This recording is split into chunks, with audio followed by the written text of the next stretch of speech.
로마서 6장 5절에서 14절까지입니다. 교독합시다. 제가 한 절 읽으면 그 다음 합독해 주시기 바랍니다. 만일 우리가 그의 죽으심을 본받아 연합한 자가 되었으면 또한 그의 부활을 본받아 연합한 자가 되리라. 우리가 알거니와 우리 옛사람이 예수와 함께 십자가에 못 박힌 것은 죄의 몸이 멸하여 다시는 우리가 죄에게 종노를 하지 아니하려 함이니 이는 죽은 자가 죄에서 벗어나 의롭다 하심을 얻었음이니라. 만일 우리가 그리스도와 함께 죽었으면 또한 그와 함께 살 줄을 믿노니 이는 그리스도께서 죽은 자 가운데서 사셨음에 다시 죽지 아니하시고 사망에 다시 그를 주장하지 못할 줄을 알미로다. 그의 죽으심은 죄에 대하여 단번에 죽으심이요 그의 살으심은 하나님께 대하여 살으심이니 이와 같이 너희도 너희 자신을 죄에 대하여는 죽은 자요 그리스도 예수 안에서 하나님을 대하여는 산 자로 여길지어다. 그러므로 너희는 죄로 나이와 못하게 하여 몸의 사욕을 순종치 하지 말고 또한 너희 지체를 불의의 병기로 죄에게 드리지 말고 오직 너희 자신을 죽은 자 가운데서 다시 산 자같이 하나님께 드리며 너희 지체를 의의 병기로 하나님께 드리라. 죄가 너희를 주관치 못하리니 이는 너희가 법 아래 있지 아니하고 은혜 아래 있음이니라. 자, 부활주일이 지난 지가 오늘이 둘째 주일입니다. 그래서 교회 달력에서는 부활 후 둘째 주 이렇게 얘기를 합니다. 부활 후 둘째 주, 부활 후 셋째 주 이렇게 해서 오순절까지 가고 이제 오순절이 내려오게 되는 겁니다. 자, 우리는 그 부활을 얘기를 많이 합니다. 그리고 예수님께서 죽음에서 다시 사셔서 부활하셨기 때문에 우리가 예수 믿는 우리도 부활한다는 것을 믿고 있습니다. 그래서 우리 신앙을 부활의 신앙이라고 그럽니다. 자, 그러면 여러분 부활의 신앙이 뭡니까? 한번 생각해 보세요. 무엇이 부활의 신앙입니까? 참 막연하죠. 막연하면서도 예수님께서 죽음에서 이겨서 부활하셨기 때문에 그 믿는 우리는 예수 믿기 때문에 우리도 부활한다. 그래서 그렇게만 되거든요. 자, 그러면 내가 부활하는 겁니까? 어떻게 하는 겁니까? 내가 예수 믿기 때문에 예수님 부활과 마찬가지로 이렇게 부활하는 거예요.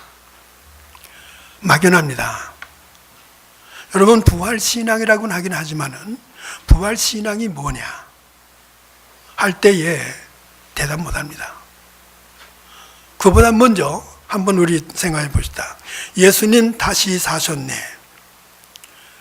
성경에는 예수님의 부활에 대해서는 네 복음서밖에 없습니다. 마태, 마가, 누가, 요한복음에 나옵니다.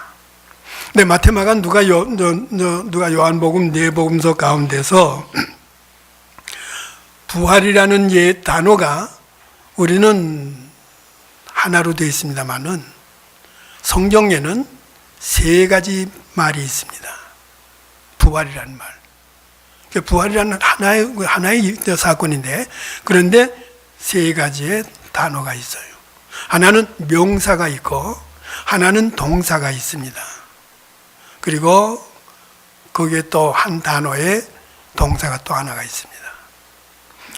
그리고 이 부활이라는 단어는 사복음서에서 명사에만 쓰여집니다. 명사만 부활이라는 말이 나오지 동사로서는 부활이라는 말이 없어요. 그러면 동사는 뭐냐? 사셨다. 다시 사셨다 이렇게. 다시 살으셨다는 이것을 우리는 부활이라고 얘기를 하거든요. 그래서 동사는 다시 사셨다 이렇게 나옵니다.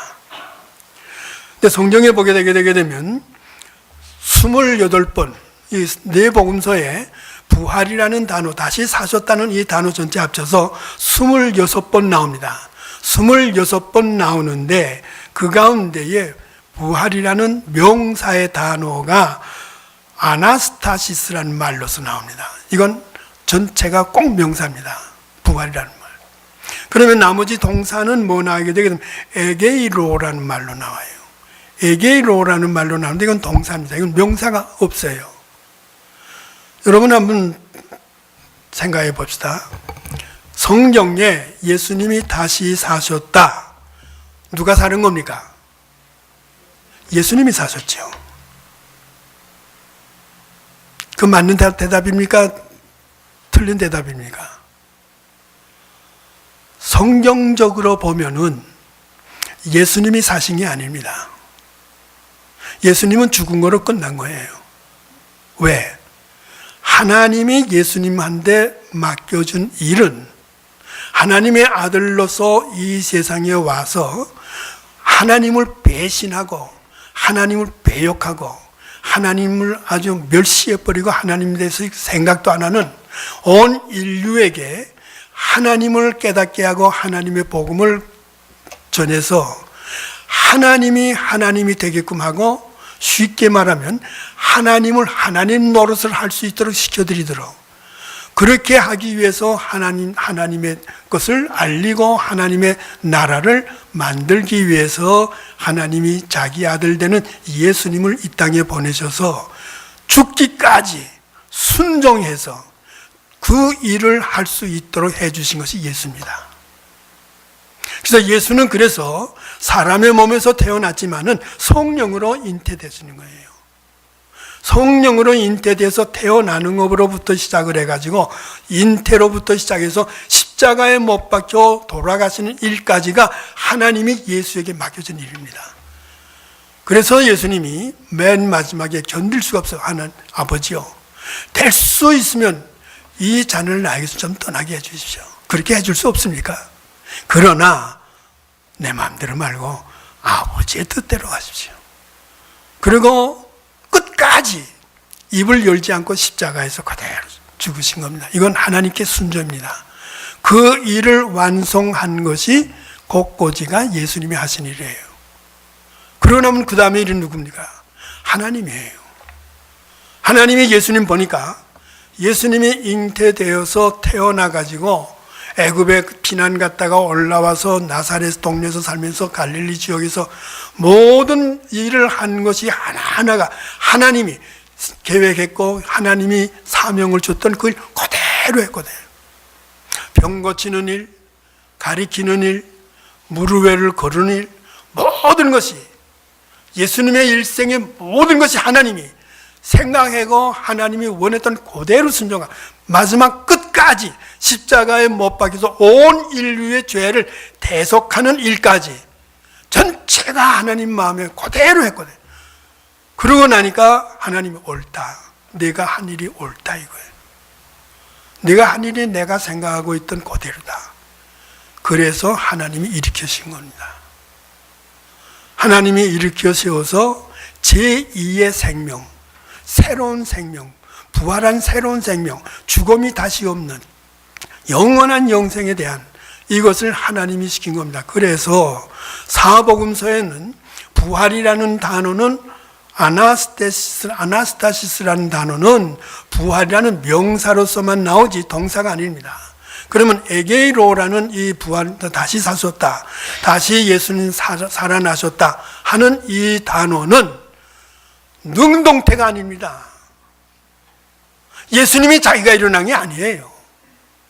예수님은 십자가에 못 박혀 돌아가서 무덤에 들어간 일까지입니다. 그걸 하나님이 내가 옳다고 하나님이 일으켜 세우신 겁니다.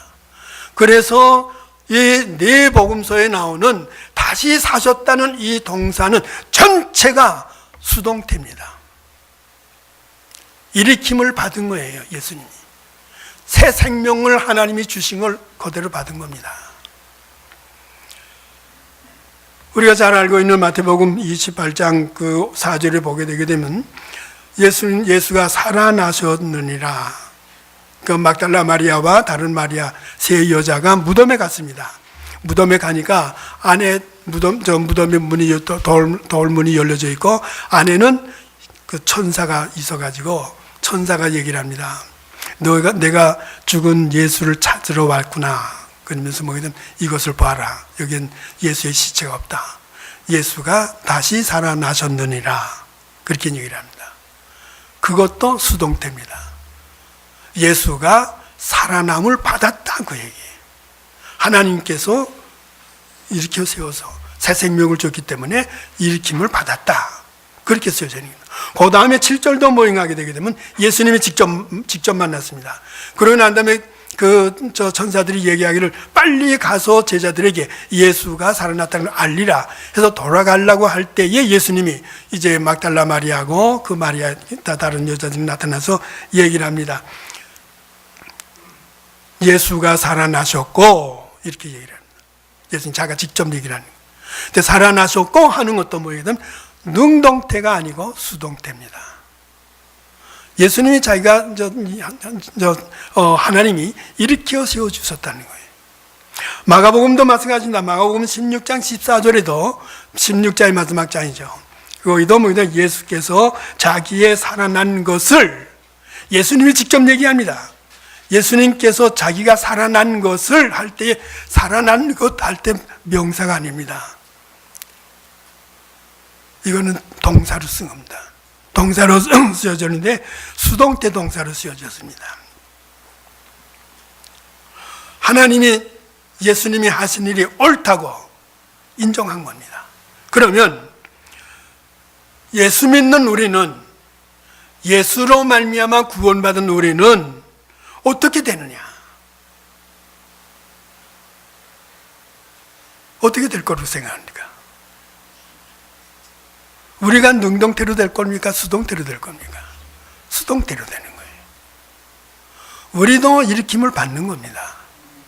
하나님이 너 예수 믿기 때문에 너 예수로 말미암아 네 죄를 사함을 받았으니 네 죄를 사함 받았고 그리고 그 이후에 내가 나 하나님 앞에 올 때까지의 생활을 보니까 그 생활이 깨끗하고 아주 예수님과 같이 아주 좋은, 아주 아름다운, 거룩한 깨끗한 생활을 했으니 너는 영생의 부활을 받았나. 하나님이 이렇게 세워요.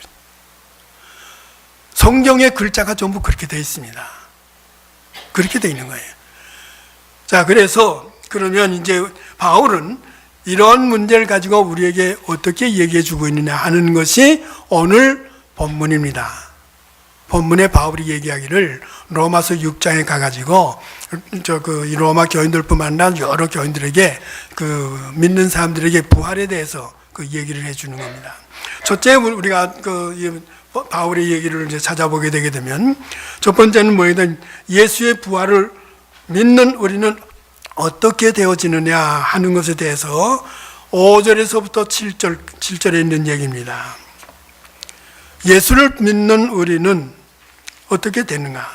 5절을 보게 되게 되면 우리가 예수의 죽으심을 본받아 연합한 자가 되었으면 또한 그의 부활을 본받아 연합한 자가 되리라. 여기서 연합한다는 데 연합한다는 건 우리는 이렇게 같이 어울렸다는 이런 거로 되는 거죠. 되는데 바울이 쓴 글은 어떤 것이냐? 저희 이 목사는 반낙 무슨 좀 문법 따지고 이제 그런 걸 얘기한다고 이제 그렇게 생각하시는데요. 성경 해석법은요. 신학교에서 가르칠 때도 그렇습니다. 제가 신학교에서 오랫동안 가르쳤기 때문에 그래서 얘기를 하는데 첫 번째는 뭐냐면 서기라는 걸 해야 돼요. 이게 2000년 전에 쓰여진 책입니다. 2000년 전에 쓰여진 책이고 3000년, 3500년 전에 쓰여진 책이거든요. 그러면 그때에 그 사람이 그때에 쓰던 말 가지고 써준 거거든요. 그러면 그 말이 그 당시에 어떻게 쓰여졌느냐 그런 말입니다. 예를 들면요. 우리나라 말 가운데 칼이라는 거 있잖아요. 칼이라는 건 뭘 깎는 칼이요. 이 칼이라는 것이 원래 칼이 아닙니다. 간다는 뜻에서 갈이에요. 갈이라는 말인데 이게 시대가 흘러내려가면서 100년, 200년, 300년, 500년, 600년 내려오면서 지금은 우리가 칼이 되는 거예요. 근데 고대 사람들에게 칼하게는 몰라요. 그 사람들은 갈이라고 그러죠.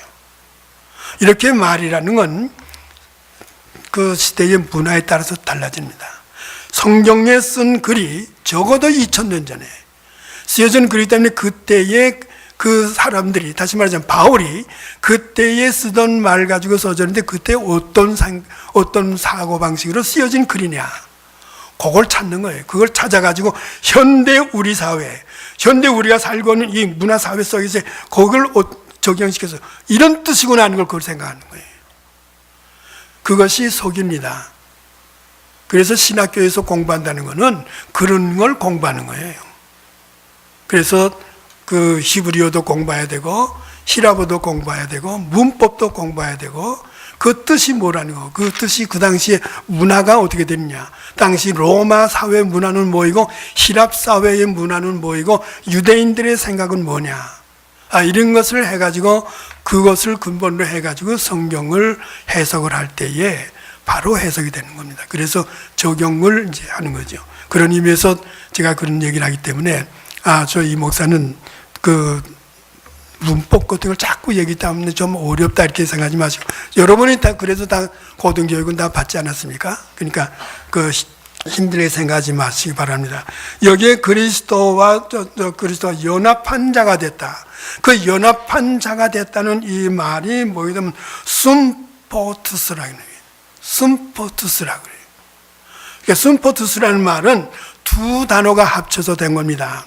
첫째는 뭐냐면 순이라는 그 단어가 하나 있어요. 이건 뭐냐 하게 되면 무엇과 함께 이렇게 돼요. 무엇과 함께 이렇게 되는데 거기에 푸오라는 동사가 들어가요. 그러니까 순이라는 하나의 전치사에다가 푸오라는 동사를 붙여서 두 단어가 합쳐가지고 이것이 숨푸토스라는 이렇게 되는데, 이 푸오라는 뭐인가 하게 되게 되면 낳는다, 무엇을 산출한다, 뭘 생산한다 이런 뜻입니다. 그러면 그 앞에 단어하고 합치게 되게 되면 함께 무엇을 만들어낸다, 함께 뭘 산출한다 이렇게 되는 거예요. 그것이 연합입니다. 그러니까 예수님의 십자가에 못 박으심이 나와 같이 되어졌다는 거예요. 나와 같이 예수님의 십자가에 못 박힌 일이 됐다는 거예요. 그래서 연합한 자가 된, 십자가에 죽은 연합한 자가 됐다는 것은 나와 같이 예수님의 십자가 달리는 것이 나도 그와 같이 되어주다. 내가 지금 이제 2000년 후에 살고 있죠. 2000년 후에 살고 있지만 믿음이라는 그 믿음의 매체를 통해 가지고 같이 예수님의 십자가에 똑같이 내가 그의 십자가에 달려서 내 죄가 없어졌다는 거예요. 그걸 얘기를 하는 겁니다. 자, 그러면 그 다음에 얘기합니다. 그의 부활을 본받아 연합한 자가 되고, 본받아는 얘가 나오는데 어떤 것을 똑같이 만들다 이렇게 돼요. 예수님이 부활한 것과 똑같이 나도 부활하는 몸이 돼가지고 똑같은 연합된, 나도 부활이 된다는 얘기죠. 그러면 두 번째, 왜 그렇게 되느냐? 그것이 8절에서부터 10절에 나옵니다. 만일 우리가 그리스도와 함께 죽으면 또한 그와 함께 살 줄 믿노니, 지금 말씀드린 것처럼 예수님이 십자가에 못 박힐 때 연합해서 십자가에 나 자신도 못 박힌 거로 되어졌기 때문에, 또 예수님께서 부활하신 것이 나도 똑같이 연합해서 부활한 몸이 됐기 때문에, 그래서 여기는 뭐냐면 연합이라는 말을 쓰지 않고 그리스도와 함께 죽었으면, 여기 또 함께라고 나왔어요. 그 전에 5절에는 연합이라고 나와 있는데 여기에서는 지금 8절에는 모행하게 되게 되면 만일 우리가 그리스도와 함께 죽었으면, 함께라고 나와 있습니다. 그러면 그 전에는 연합이라고 썼고 지금은 함께라고 돼. 함께도 모행하게 되게 되면 스네스타우로데라고, 이것도 뭐냐, 순이라는 그 전치사 그 무엇과 함께 이렇게 돼 있어요. 거기에다가 동사 스타우로라는 건데, 스타우로라는 건 뭐냐면 뾰족한 그 쇠꼬지 가지고 박는 거예요. 뾰족한 그 꽃이 가지고 박는데, 예수님이 십자가에 박았던 그 못이 지금 발견돼 있습니다. 그 고고학에서. 근데 그 예수님의 그 십자가의 못인지 그건 몰라요. 왜냐하면 많은 사람을 십자가에 죽였기 때문에.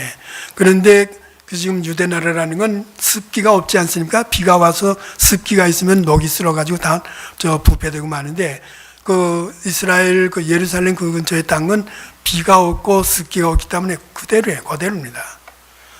근데 넓이가 한 해프 인치, 세로가 해프 인치, 이렇게 네모난 쇠못인데, 이만한 쇠못이 그 네모난 것인데, 그걸 여기다가 박습니다.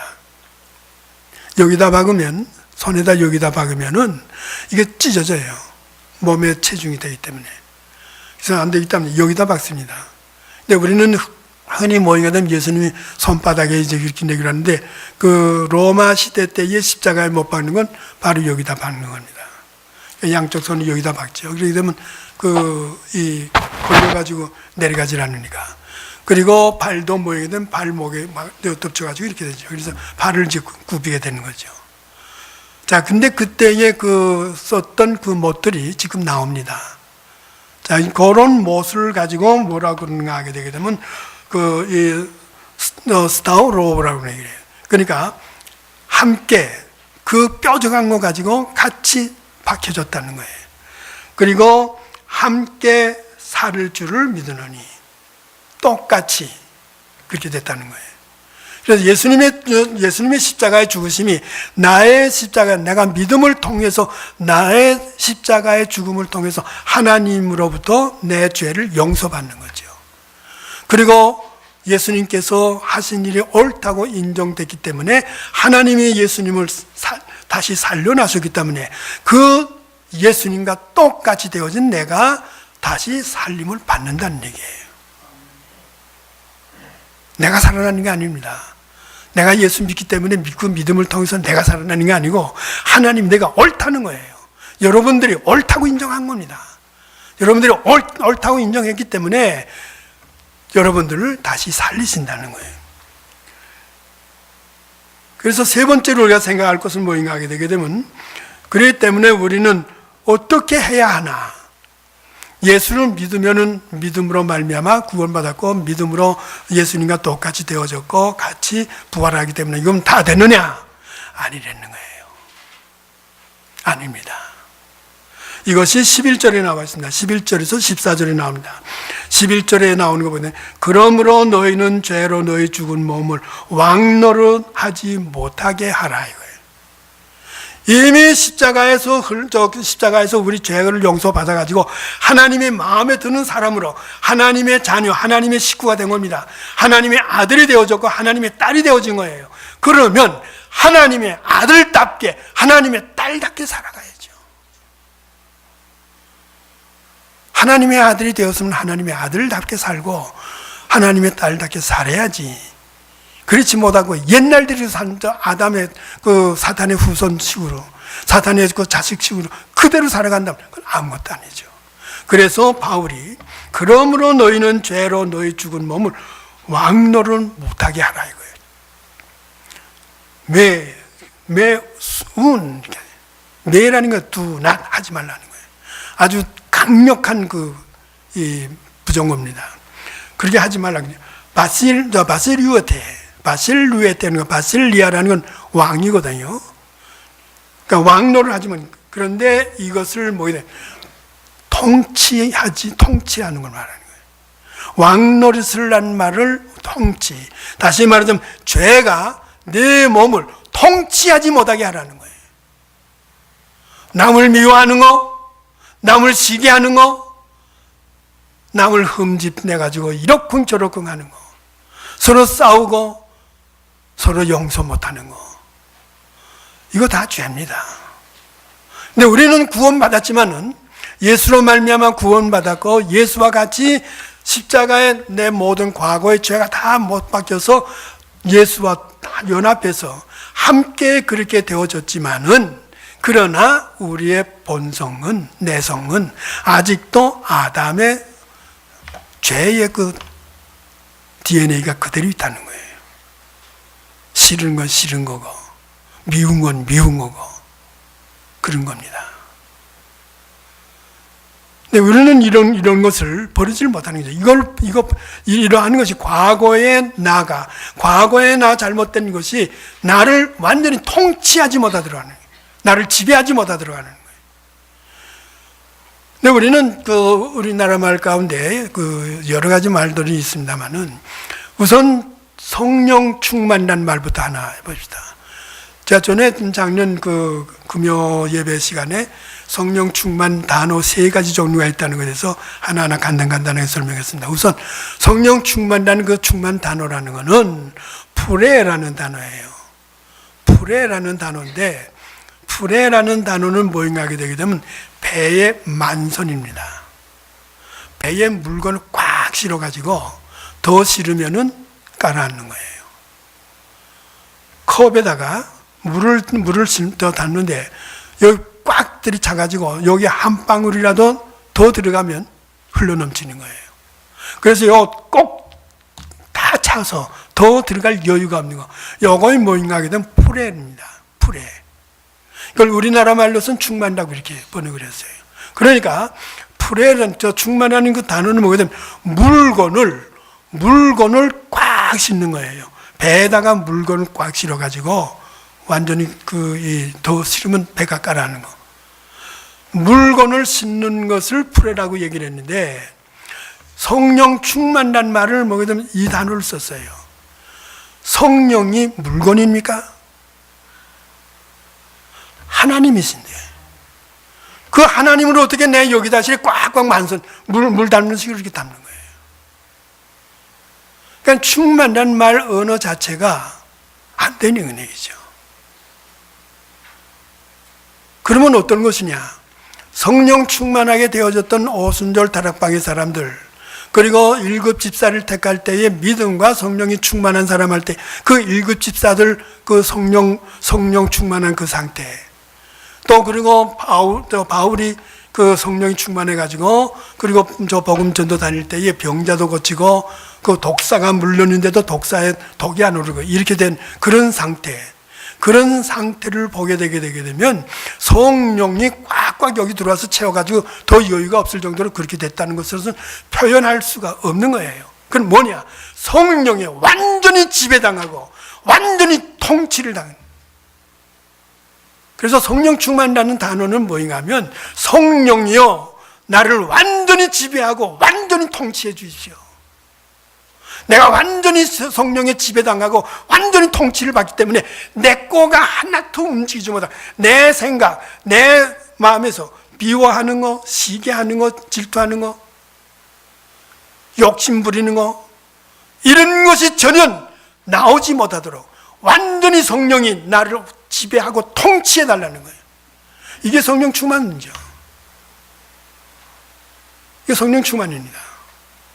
그래서 우리가 기도할 때에 성령이요 충만하게 해주시오 이거보다는, 물론 이게 우리 언어가 그런 뜻으로서는 사용이 안 되고 있습니다만 기독교인들이, 그러나 정확한 뜻이라는 건 뭐냐면 성령이요 나를 완전히 지배해서 내 원래 갖고 있던 성격, 이 못된 성격 전혀 나오지 않도록, 이게 전혀 보이지 아니하도록, 우리 교회 가게 되게 되면 교인들 보여주면 저 사람 얼굴은 참 천사 같구나, 저 사람 얼굴은 하나님 같구나, 꼭 예수 같구나, 이렇게 보여지도록 내 모든 것을 새롭게 해주는 성령이 완전히 지배해 주십시오. 통치해 주십시오. 내 말도 좀 그렇게 나올 수 있도록. 이게 성령 충만이라는 단어입니다. 여기서 얘기하는 게 뭐냐면 죄가 너를 왕노를 못하게 하라는 얘기는 바로 그 얘기입니다. 죄가 나를 지배하게 되게 되면요 얼굴색부터 달라져요. 얼굴부터 어디가 뭐 좀 불편한 얼굴이 하나요. 얼굴이라는 건 그 사람을 표현하는 거기 때문에, 여기서 지금 그러므로 너희는 죄로 너희 죽을 몸에 왕노를 하지 못하게 하라는 이 자체는 이 죄라는 이 못된 것이 과거부터 내 속에 있었는데 이게 다시 이것이 나를 완전히 지배하기 때문에 내 성격, 내 모든 것 이런 것이 표현돼서 나타나지 못하도록 지배하지 못하도록 하는 거예요. 그건 어떻게 되느냐? 성령이 내 속에 계셔서 성령이 나를 지배함으로 말미암아 완전히 성령에 붙들려서 사는 사람이 되는 거. 그래서 갈라디아 5장에 가게 되면 갈라디아 5장 16절에 가게 되면 성령을 쫓아 행하라 그러는 거예요. 성령을 쫓아 행하라는 그 행하라는 것은 페리파테오라는 말인데, 페리파테오라는 이 말은 구약에서는 히탈라크라는 말이에요. 히탈라크라는 이 말은 뭐인가 하면 이스라엘 백성들이 광야에 나왔습니다. 먹을 거 다 떨어졌어요. 물도 없어요. 그러니까 어떻게 해야 되느냐? 낮에는 뜨겁죠? 밤에는 엄청나게 찹니다. 그래서 낮에는 나와서 다니지도 못해요. 밤에는 또 밑에서 저 사막에서 올라온 찬 냉기 때문에 저 이불 덮지 않고는 자지 못해요. 이것을 하나님이 낮에는 너무 뜨겁기 때문에 구름을 덮어줘 가지고 서늘하게 만들어주고, 밤에는 밑에서 찬 기운이 올라오기 때문에 이불을 덮지 않고는 자지 못하니까 불을 뜨뜻하게 해가지고 뜨뜻하게 해주는 거예요. 이걸 40년 한 겁니다. 그러니까 이 사람들이 뭐인가 그 광야에 나와가지고, 그분들은 애굽에 있을 때 하나님이 누군지 몰라요. 400년 동안 종살이 했기 때문에 하나님 모르는 사람들입니다. 근데 저 모세가 가서 얘기해가지고 너희 조상 아브라함의 신 하나님이 날도록 얘기하기를 너희들을 데리고 그 하나님이 지시하는 땅으로 가라 그러더라. 가자. 그래서 나온 거거든요.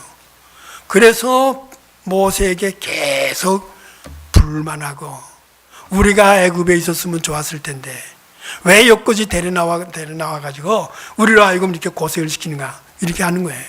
이제 그걸 어떻게 하느냐? 하나님이 낮에는 더운 것으로서 더운 걸 선선하게 하기 위해서 구름 덮어주죠. 밤에는 불을 피워주죠. 자, 이렇게 하면서 아침에 만나를 줘서 먹을 거 주죠. 또 루비딤에서부터 시작해가지고 물을 주죠. 이스라엘 백성 전체는 뭐에 대한 광야에 나왔을 때는 하나님 없이는 절대 살 수 없다.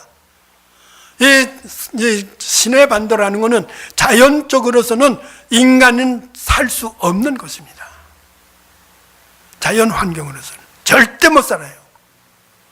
거기에 이들이 와서 사는 것은 하나님 있기 때문에 하나님으로 말미암아 살거든요. 그래서 하나님이 이들을 끌고 다니는 겁니다. 이동해 갈 때는 맨 앞에 불기둥이 서고, 밤에는 불기둥, 낮에는 구름기둥이 서서 움직이면서 가는 거예요.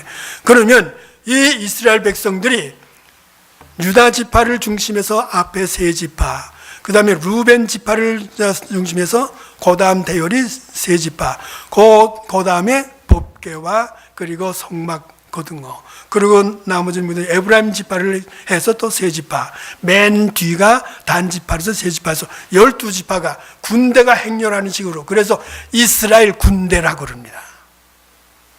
이 이스라엘 군대가 하나님이 앞장서 가는데 그대로 따라가는 거예요. 구름 기둥이 오른쪽으로 가게 되면 그대로 오른쪽으로 가고, 왼쪽으로 하면 왼쪽으로 그대로 갑니다. 그래서 하나님이 가는 대로 그대로 따라가는 그것을 말해서 구약 성경에서 히탈라크라고 얘기를 해요. 히탈라크. 그것을 바울이 쓰는 글로서 뭐라고 하냐면 페리파테오라고 쓴 겁니다. 그래서 페리파테오라는 말을 쓰는데 갈라디아 5장 16절에 성령을 쫓아 행하라 할 때 그 단어를 써졌어요. 성령이 이스라엘 백성을 광야에서 하나님의 불기둥, 하나님의 구름기둥이 가면서 이스라엘 백성을 끌고 가는 식으로 성령이 내 생활 앞에서, 내 가정 앞에서, 내 직장에서 불기둥과 구름기둥으로 가는 대로 성령이 앞장서 갈 테니까 그대로 따라가라는 거예요. 교회에서도 성령이 교회 안에 있으면서 불기둥으로 앞장설 테니까, 구름기둥으로 앞장설 테니까 목사를 손들어 해가지고 온 교인이 이스라엘 백성이 군대식으로 움직이는 식으로 그대로 움직이라는 거예요. 그걸 바울이 얘기하기를 갈라디아 5장 16절에 성령을 쫓아 행하라 그러는 거예요. 그리고 뭐인가 되면 성령은 그 육체를 거스리고 육체는 성령을 거스린다. 그래 놓고 18절에 가보세요. 18절에 가게 되게 되면 성령의 인도함을 받아라 그런다. 성령의 인도함을 받는다는 건 인도하고 지시는 다릅니다. 지시라는 건 뭐이든 교통순경이 서가지고 지시하는 건 넌 저리 가라, 넌 저리 가라는 거예요. 그러면 가는 건 어떻게? 내가 찾아가야 되는 거예요. 그건 지시입니다. 근데 인도는 아니에요. 인도는 내가 어디 갈지 몰라요. 어디 갈지 모르는 게 얼떨떨해가지고 시골 할아버지가 그 서울에 올라와가지고 서울의 63 빌딩에 왔을 때 어디가 어딘지 몰라가지고 얼떨떨하고 있을 때에 거기 앞에 있는 수의라든가 그 안내원이 나 따라오십시오 하면 그 시골 할아버지는 아무것도 몰라도 그 사람만 따라가면 되는 거예요. 그거 인도입니다. 그래서 갈라디아 5장 16절에 성령을 쫓아 행하라는 그 단어를 써주고 그 다음에 18절에 가게 되면 성령의 인도를 받아라. 성령이 내 앞에서 너를 인도자로 인도한다는 거예요. 그대로 따라가라는 거예요. 그러면 미워하는 거 나올 수 있어요? 시기하는 거 나올 수 있어요? 싸우는 거 나올 수 있어요? 안 되죠. 그런데 왜 교회가 우리 전도하는 교회는 얘기라는 게 아니에요. 지금 오하이오의 클레벌랜드에 그 신문 어제 신문에 크게 나지 않았어요? 중앙일보 신문에 그 교회 정화 해가지고 아야 그 교회 이름하고 목사 이름까지 나왔다고요. 그것뿐만 아니라 지금 LA에 있는 캘리포니아 LA에서도 어느 교회 그래서 미주 지역에 있는 교회 정화운동위원회가 생겨가지고 지금 중앙일보 전면에 광고가 나왔더라고요. 엄청나게. 그건 믿지 않는 사람들이 볼 때 뭐라고 그러겠어요, 이게. 그러니까 지금 한국에서 젊은이들이 모이게 예수 믿으라. 너나 잘 믿어라. 교회 와서 무슨 청년의 대학생 야, 너들이나 잘하라. 지금 그 형편이거든요. 미국에도 마찬가지입니다. 미국에도 지금 현재 청년회가 없는 교회가 얼마나 많습니까? 교회 청년이 없어요, 지금. 대학생회, 중고등부 없는 교회가 엄청나게 많지 않습니까? 앞으로 10년, 20년 후 교회가 어떻게 될 거예요? 지금 현재 50, 60 되는 사람들은 다 70, 80 될 거고. 바울이 얘기하는 게 바로 이겁니다. 죄가 내 속에서 나를 통치하지 못하도록 하는 거예요. 이걸 위해서는 어떻게 했냐? 성령께서 나를 통치하고 성령이 나를 지배하고 인도하는 거예요. 그래서 갈라디아 5장 16절에 18절에 성령의 인도함을 받으라. 인도받는 거는 내가 아무것도 모르더라도 성령이 시키는 그대로만 따라가면 되는 거예요. 우리가 지금 현재 성령에 기뻐하는 일을 못하는 게 어디에 있느냐? 인도를 받지 않고 있다는 얘기예요. 성령을 쫓아 행하지 않고 있다는 얘기예요. 이 히탈라크라는 이 단어는 에녹이 무두셀라를 낳고 난 다음에 이름을 무두셀라라고 이름을 지라고 그러니까 깜짝 놀란 거예요. 왜 그러냐? 무두셀라라는 이름은 마투샬라라는 말인데 마투샬라라는 말은 사람을 죽이는 창이거든요. 살상무기예요. 하나님이 왜 내 아들을 살상무기를 이름을 줬느냐 이거예요. 그래서 이 에녹이라는 사람이 이게 이상하다. 왜 하나님께서 내 아들을 이 사람을 죽이는 살상무기로서 만들었냐. 여기에 생각하면서 고민하는 가운데 이 아들을 통해서 하나님께서 사람을 죽이는 일이 있겠구나. 그래서 그 다음부터 300년 동안 하나님과 동행하더니 어떻게 됐습니까? 죽음을 보지 않고 하늘로 올라간 거예요. 그때에 동행하더니 할 때에 그때 단어가 히탈라크라는 단어. 하나님 그대로 뒤따라가는 거예요. 우리의 가정생활 그대로 합니다. 우리 부부생활 그대로 해요. 일상생활 그대로 합니다. 하면서도 주가 누가 되느냐? 하나님이에요. 주가 누가 되느냐? 예수님이에요. 자기의 사업체에서 사업 그대로 합니다. 직장에서 그대로 합니다. 병원에서 일 그대로 합니다. 하면서도 누가 주가 되느냐? 하나님이에요. 예수님이에요. 그게 히트 할라크란 뜻이에요. 우리는 저 일하면서도 누가 주가 되느냐? 내가 주가 되고 내 욕심이 주가 되거든요. 이래서는 안 된다는 거예요. 그래서 저 세 번째가 뭐냐면 그러므로 우리는 어떻게 해야 되느냐 하는 것이 11절에서 14절에 쓰여져 있는데 죄가 너희를 왕노를 하지 못하게 하라. 그러기 위해서는 어떻게 하느냐? 12절을 한번 보게 되게 되면 몸의 사욕을 순종치 말며, 사욕이라고 썼어요. 사욕이라는 것은 에피투미아이스라는 말인데, 이거는 뭐게 되면 욕망, 정욕, 육욕, 욕심 이런 거죠. 요한복음 8장 44절에 가게 되게 되면 예수님께서 이렇게 얘기를 합니다. 너희는 너희의 아비 마귀에게서 났으니, 이게 뭐게 되면 바리새인들과 예루살렘에 있는 유대인들이 하는 얘기죠.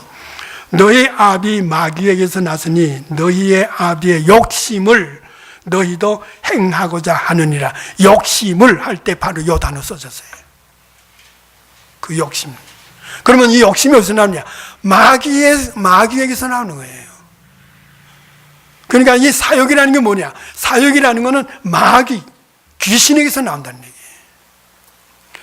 또 마가복음에 가게 되면, 마가서 중에서 마가복음 4장 19절에 가게 되게 되면 이렇게 써져 있습니다. 세상의 염려와 재류의 유혹과 욕심이 들어와 말씀을 막아 결실치 못하게 하느니라. 그때에 여기에 뭐게 되면 유혹과 욕심 할 때 욕심을 바로 이 단어를 써줬어요. 그러니까 유혹과 욕심이 뭐라느냐? 말씀을 막아서, 하나님의 말씀을 막아서 내가 하나님의 아들로서, 하나님의 딸로서 예수님처럼 되는 걸 막아버리는 일을 한다는 거예요. 막아버리는 일을 한다는 거예요. 그것이. 그래서 12절에 바울은 뭐이든 몸의 사욕, 몸의 욕심, 이것에 순종치 말라 이거예요. 13절 가게 되게 되면 13절에 뭐라고 썼는가? 지체를 불의의 병기로 드리지 말고 하나님께 드리라. 여기 드리라 이렇게 되는 거예요. 지체를 불의의 병기로. 왜 거짓말합니까? 지금 한국이 떠들썩하고 지금 현재 나라가 흔들흔들하는 게 누구죠? 성완종. 좀 장례식에 장로라는 이름 좀 뺐으면 좋았을 텐데. 장례식장에 보게 되면 성완종 장로. 이게 뭡니까, 이게? 그리고 저 어머니 묘에 가서 성묘하고 그리고 가서 자살해 죽었는데, 그 묘에 또 TV에 사진이 나왔는데, 윤 권사, 아무개일. 엄마가 권사예요.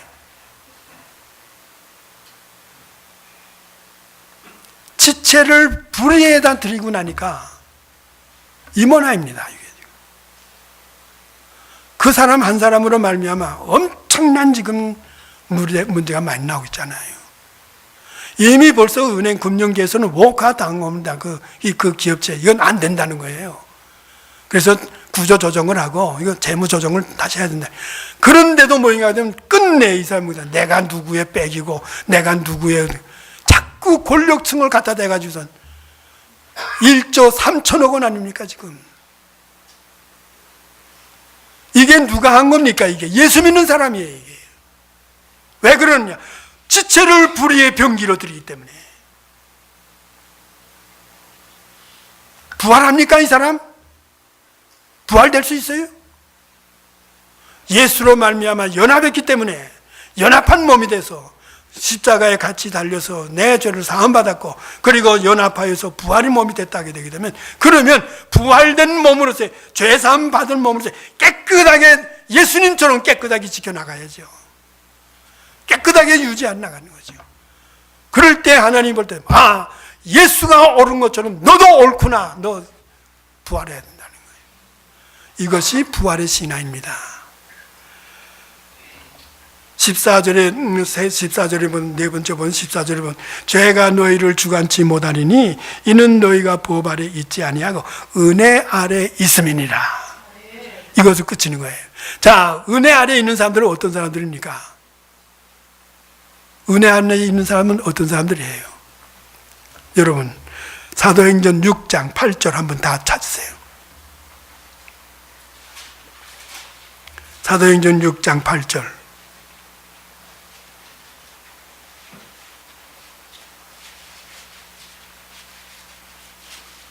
다 찾으셨어요? 그럼 다 같이 한 목소리로 크게 봉독합시다. 시작. 스데반의 은혜와 권능이 충만하여 그 기사와 표적을 행하니. 예. 스데반이 뭐에 충만해요? 은혜와 권능이 충만해요. 자, 그리고 15절 가보세요. 6장 15절이요. 맨 마지막 절입니다.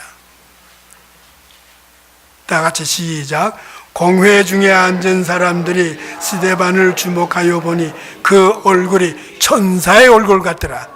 은혜 받은 사람은 모든 능력과 권능을 행할 수도 있고, 그리고 그 얼굴이 천사의 얼굴이에요. 왜 찡그리고, 왜 마음속에 불안이 있어가지고, 왜 언제나 투닥투닥 하면서, 같은 집안 안에서도 부부지간에 은혜 받은 사람은 그렇지가 않다는 얘기예요. 좀 남편이 좀 불편하게 그러면 은혜 받은 부인은 천사의 얼굴을 해가지고 남편을 대해보세요. 아멘이죠? 또 아내가 좀 불편해가지고 그러게 되게 되면 남자들이 천사의 얼굴 가지고 아내에게 그 좀 대해보세요. 그럼 그 아내가 뭐라고 그러겠어요? 짱알 되겠어요? 안 돼요. 절대 안 그럽니다. 왜요? 여자는요, 꼭 남자한테 안기게끔 돼 있어요. 아무리 여자가 대통령이 됐다 하더라도 남편이 남자라게 되면, 꼭 모임 가게 되면 여자는 남자에게 이렇게 안기게끔 돼 있습니다. 아무리 여자가 좀 집안에서 좀 기분 나빠져 쨍글쨍글 된다 하더라도 남편이 천사의 얼굴, 은혜를 가진 얼굴 가지고 대해주게 되게 되면 그 부인도 천사가 되는 거예요. 자, 이렇게 된 사람이 부활의 신앙을 갖는다는 거예요. 이런 사람들이 부활의 신앙을 갖는 겁니다. 하나님이 내가 옳다는 거예요. 내가 옳다. 너 예수로 말미암아 구원받아가지고 하나님의 내 자녀가 되었는데 너 그렇게 예수처럼 사는구나. 예수처럼 사는 거 보니까 네 얼굴이 꼭 예수와 같이 천사와 같구나. 너 부활해야 된다는 거예요. 그래서 부활시키다면 내가 부활하는 게 아니고 하나님이 부활시키는 거예요. 이것이 오늘날 우리들이 지켜야 할 신앙의 근거입니다. 부활절 두 번째 주일을 맞이해가지고 여러분들 전부 이런 신앙 갖게 되기를 바랍니다. 아멘. 이런 신앙 가지고 그리고 생활하게 되면요, 우리 교회 와서 같이 신앙생활 하자고 말 안 하더라도 다 와요. 저절로 오게 되어 있습니다. 소문이 나야 돼요. 소문난 교회. 그렇게 되게 되면 여러분들의 사업이 저절로 됩니다. 사업 잘 되게 해달라고 기도해가지고 무슨 백날 기도한다, 40일 금식 기도한다, 그럴 필요 전혀 없어요. 이대로만 살게 되게 되면 누가 책임져 줍니까? 하나님이 책임져 주게. 예수님께서 넌 꼭 나와 같이 생활하는구나. 예수님이 책임져 주시는 거예요. 그래서 성령을 쫓아 행하라. 성령의 인도를 받아라.